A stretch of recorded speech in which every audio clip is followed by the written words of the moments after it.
किसान की घड़ी। एक दिन की बात है। एक किसान अपने खेत के पास स्थित अनाज की कोठी में काम कर रहा था। काम के दौरान उसकी घड़ी कहीं खो गई। वह घड़ी उसके पिता द्वारा उसे उपहार में दी गई थी। इस कारण उससे उसका भावनात्मक लगाव था। उसने वह घड़ी ढूंढने की बहुत कोशिश की। कोठी का हर कोना छान मारा, लेकिन घड़ी नहीं मिली। हताश होकर वह कोठी से बाहर आ गया। वहां उसने देखा कि कुछ बच्चे खेल रहे हैं। उसने बच्चों को पास बुलाकर उन्हें अपने पिता की घड़ी खोजने का काम सौंपा। घड़ी ढूंढ निकालने वाले को इनाम देने की घोषणा भी की। इनाम के लालच में बच्चे तुरंत मान गए। कोठी के अंदर जाकर बच्चे घड़ी की खोज में लग गए।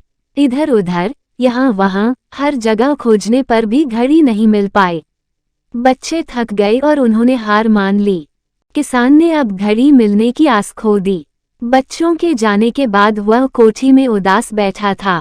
तभी एक बच्चा वापस आया और किसान से बोला कि वह एक बार फिर से घड़ी ढूंढने की कोशिश करना चाहता था। किसान ने हामी भर दी। बच्चा कोठी के भीतर गया और कुछ ही देर में बाहर आ गया। उसके हाथ में किसान की घड़ी थी। जब किसान ने वह घड़ी देखी तो बहुत खुश हुआ।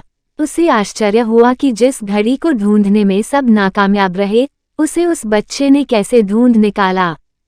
पूछने पर बच्चे ने बताया कि कोठी के भीतर जाकर वह चुपचाप एक जगह खड़ा हो गया और सुनने लगा। शांति में उसे घड़ी की टिक टिक की आवाज सुनाई पड़ी और उस आवाज की दिशा में खोजने पर उसे वह घड़ी मिल गई। किसान ने बच्चे को शाबाशी दी और इनाम देकर विदा किया। सीख: शांति हमारे मन और मस्तिष्क को एकाग्र करती है और यह एकाग्र मन स्थिति जीवन की दिशा निर्धारित करने में सहायक है। इसलिए दिन भर में कुछ समय हमें अवश्य निकलना चाहिए जब हम शांति से बैठकर मनन कर सकें। अन्यथा शोरगुल भरी इस दुनिया में हम उलझ कर रह जाएंगे। हम कभी न खुद को जान पाएंगे न अपने मन को। बस दुनिया की भेड़ चाल में चलते चले जाएंगे। जब आंख खुलगी तो बस पछतावा होगा कि जीवन की ये दिशा हमने कैसे निर्धारित कर ली।